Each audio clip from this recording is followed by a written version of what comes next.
This is a very fascinating movie. It's a peek into an alternate universe if Joe D'Amato of Caligula, The Untold Story, and Emmanuel and the Last Cannibals directed Psycho instead of Alfred Hitchcock. And what is the result? Well, anyone going into this movie expecting Hitchcock is gonna be severely disappointed. Which I am. Ladies and gentlemen, if you are easily frightened, we advise you not to watch this film. On the other hand, if you enjoy the violent emotions, this film is for you.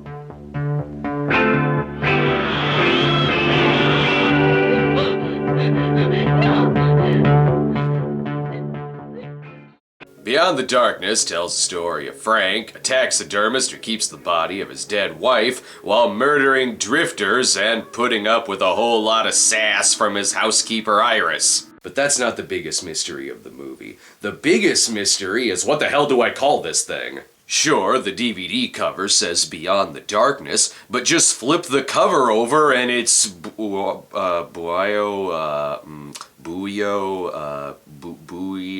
Omega, and it seems to be telling me that it'll turn me into a corpse. Maybe that's why the tagline is A Fate Worse Than Death. This movie isn't very sure of its quality if it's telling me that watching it is worse than death. Other titles include Blue Holocaust, which is, I guess, like Porno Holocaust, only it's depressed. A Spanish title for the movie is House 6, because screw waiting around for a House 5. Oh, wait, just regular Beyond Darkness is House 5, a Claudio Fragasso movie made 11 years after the supposed House 6. A dubbed version goes by Buried Alive, even though that never happens in the movie. At least it does have a house in it. Then there's this artwork that calls the movie Sado over what appears to be a bowl of spiked punch. Sado is not that far off from Sallow, only it gets a D.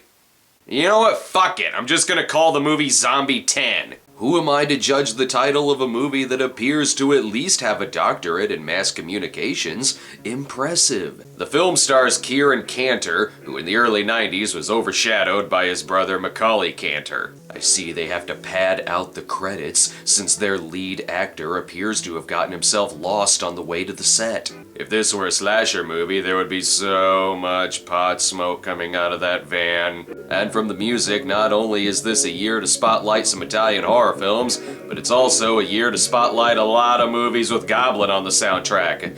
Oh, I'm sorry, it's The Goblins! Look, when you pass by an abandoned house, it's only natural to want to go inside and steal their TV set. A little late in the movie to be casting the actors, isn't it? Okay, and it's a little early in the movie to be killing your actors. All this beeping appears to be annoying the hell out of her visitor. God, just die already. And is this all happening in the same day? Frank is moving boxes while his housekeeper uses a voodoo doll to kill his wife, which apparently is a slow, agonizing hospital death. And what the hell is really in this box?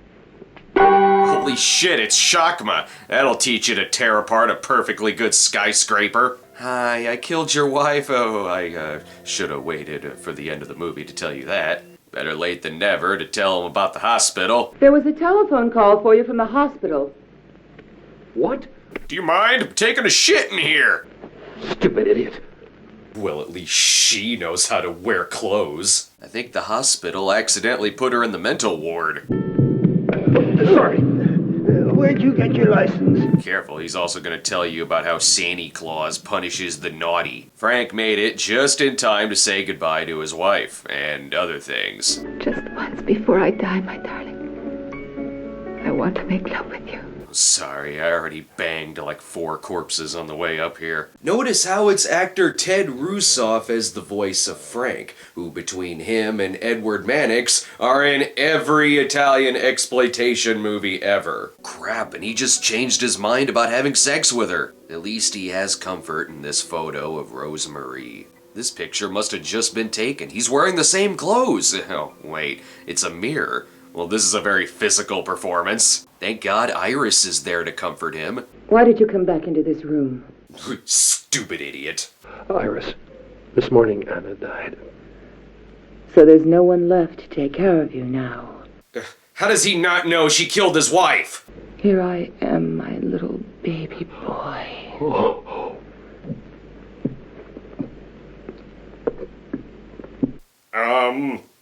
Well, I guess we all get a little thirsty after losing a loved one.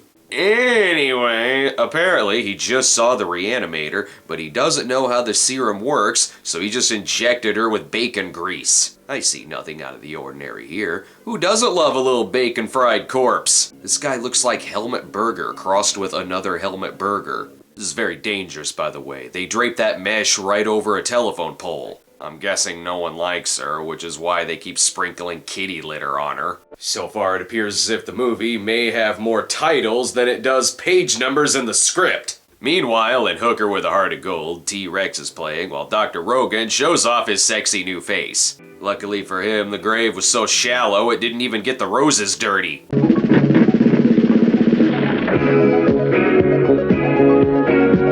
My God, she's dead. Not only that, but she's also incredibly limber. He's got 6 more pizzas to deliver, and then they'll be home in no time. Good Lord, I haven't seen someone this bad at playing a corpse since Ozzy the Possum. Notice how the town is full of hitchhikers who can call out without moving their lips. Hey, stop! Amazing. Now Jason Voorhees is gonna stab her in the neck when she's eating a banana. There's so much plot in this movie that it has to take a pause and change a tire. Need a hand, young fella? No thanks, sir. I'm almost finished. Okay, good night. Night, sir. Night. Wow, that was really intense. And these hitchhikers are determined. If you pass them up on the road, then fuck you, they'll get in the car anyway. Here she is, figuring out how to roll a joint for the first time. I should give her a break, though. The last person she got in a van with was Buffalo Bill. What the hell? This is like Weekend at Bernie's, if Bernie caused his own hijinks without Richard and Larry. The body movement is so fake. I can't imagine what the taxidermy scene is gonna be like.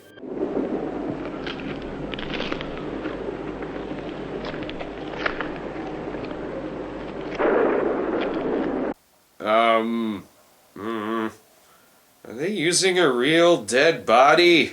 Guess I spoke too soon when I made a joke about auditioning corpses. Damn, Cannibal Ferox was right. The body is full of delicious bubble tape. Well, I see someone wasn't an organ donor. Pardon me while I shame her in death. I guess this scene isn't as gross as the autopsy scene from Jason Goes to Hell.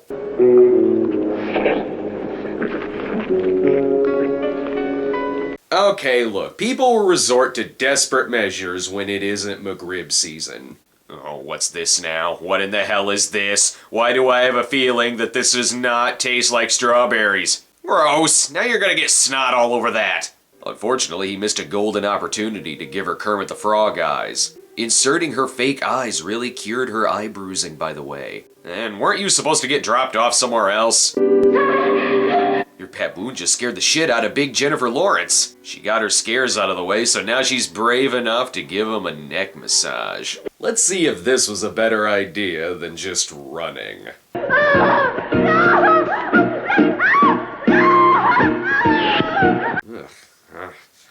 Now we know what Christian Grey would be like if he wasn't a billionaire. Oh wait, I already know what he would be like. Just watch The Fall. Hopefully this isn't gonna make things more awkward with him and Iris.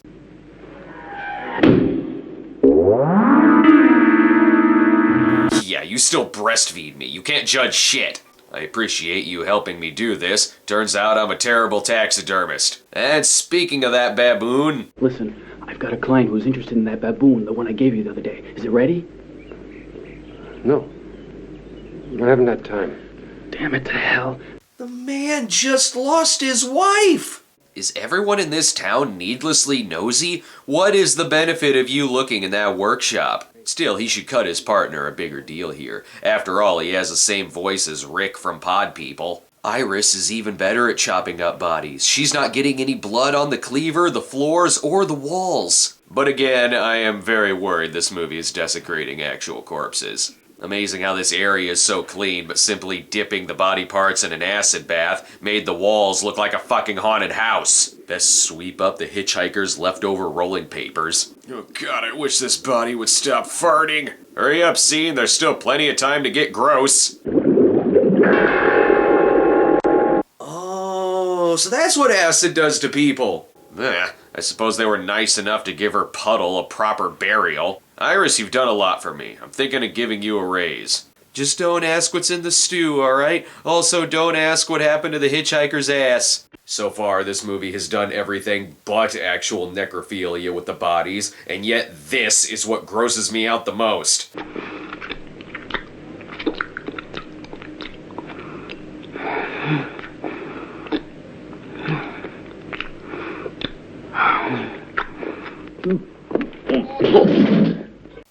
I am disgusted too. Why would he be flashing back to that? He wasn't there when the body was dumped. Pass me a barf bag.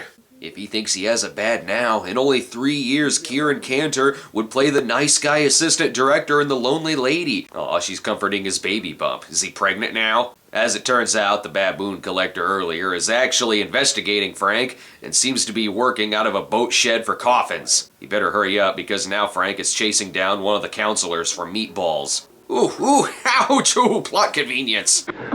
Oh, why did this have to happen, damn it?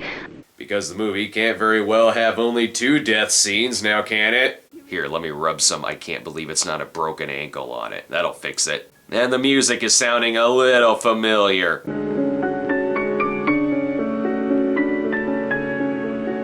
Wait, I know that out-of-place piano music. That's the same out-of-place piano music used at the end of Hell of the Living Dead, only without the out-of-place, out-of-focus zombie in a shot. Is every fucking Italian horror movie somehow linked to Hell of the Living Dead?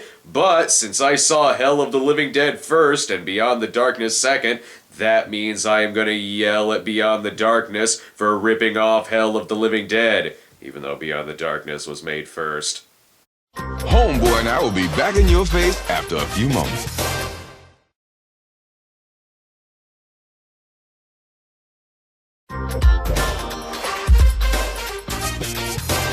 Here, cover up the dead body. That way no one will tell that someone's laying on the bed. Okay, why did he even bother covering her up if he was gonna make her watch anyway? I haven't seen a threesome this creepy since the one with Sandra Locke in Death Game. Only this never happened in Death Game.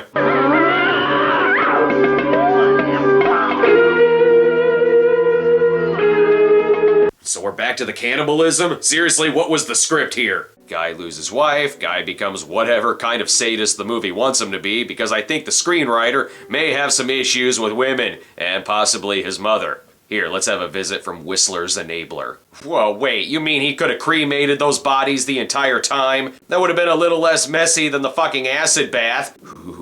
Ooh, so cold. This movie's pretty fucked up. Is anyone still watching this episode? Hello? Hello out there? Since the jogger has been missing for a day, that means the police search everyone's house from top to bottom and buy some dead squirrels along the way. You know what I think this movie needs? More characters. Now, maybe you'll think I'm old-fashioned. I know you are. All right, I am then, I suppose.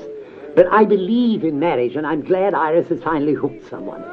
And someone young and good-looking. And rich, don't forget that. Just think, my little sister. What the fuck? Did this movie just pause to celebrate Thanksgiving with every awkward family ever? Here, eat this pig. It's full of cotton. The crowd gets even more talkative once Frank enters the room. Here he is now.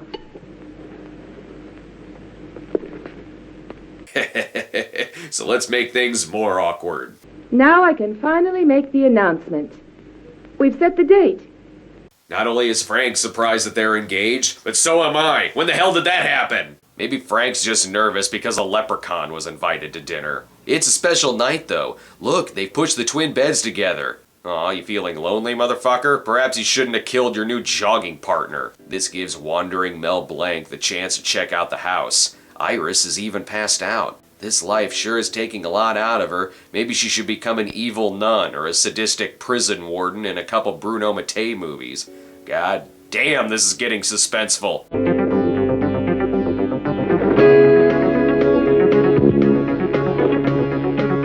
Amazing bedroom corpse searching action! I don't know why he moved her in the first place, but surely he wouldn't be dumb enough to hide her in the... for fuck's sake. In any other movie, this would be just another one of Shelley's crazy tricks. The fuck, you pervert? I don't know who to root for in this. I suppose I should tell someone about this, but best develop the film first. That'll give the newly engaged couple some alone time.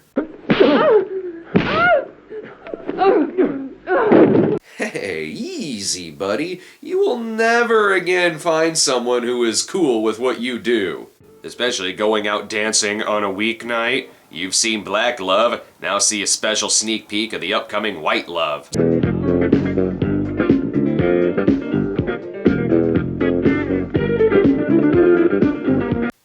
I hope he doesn't cheat on his dead wife and his murderous housekeeper slash fiance. The Esks are out in the barn, that's apparently attached to the bar, and has crazy religious people wandering around outside. Wait a minute, this movie is a lot like the Franco Nero movie The Third Eye. It's literally the same plot. Then again, it's also like Don't Go in the House. There's a lot of movies featuring body collecting and lady killing. As for Beyond the Darkness, this is when the editing starts to get weird. What was that all about? Who knows? Some crazy old bag. Fuck it, you knew it was gonna end up there anyway. Might as well just cut to it. Psych, she's still alive. Though why was she laying like this? And who is this strange person? I'm Anna's sister. My school term's over, so I'm leaving tomorrow, but I wanted to say goodbye to Frank if he has a second. Twin? A fucking twin? Is this a fucking soap opera now? Or Twin Peaks? Why the fuck would he resort to stuffing a corpse and killing hitchhikers when he could just ask out her twin sister? That seems like a slightly less dangerous way to cope. What's gonna happen now? Is the fucking ghost gonna show up? Eleanor!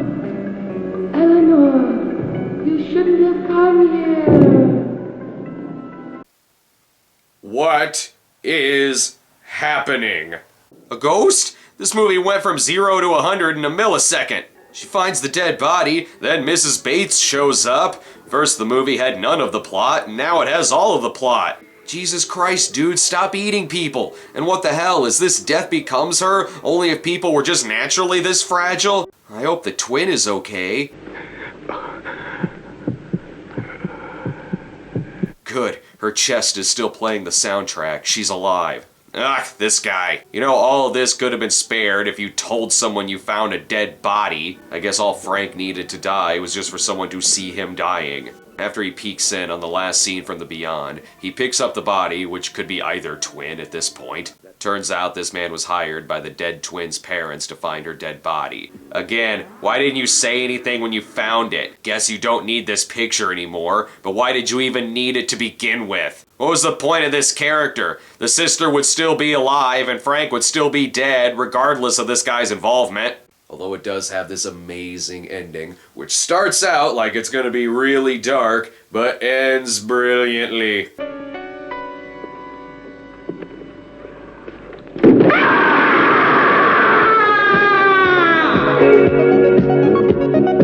That's how you earn a jump scare! There's an actress who didn't realize she was claustrophobic until filming began. So, Beyond the Darkness was banned in several countries. Fucking duh. I must say, I expect a lot more out of famed documentarian Joe D'Amato and writer Ottavio Fabri, the writer of Banana Republic, a movie that I never saw, but I'm a big fan of their sweaters that you never see me wear. But who am I to disagree with the solid 9 out of 10 from IMDb's Humanoid of Flesh, calling it a perfect movie to vomit? Oh yeah? Then why doesn't it have a barf bag? And why am I not puking pizza rolls all over my shirt? Telling people to vomit in a movie is horrible advice, unless you want your home theater to smell like stomach bile and disappointing filmmaking. I just can't get over this. What the fuck was with the ghost in that movie? A ghost. A fucking ghost shows up. Fucking Christ, this movie was fucking weird.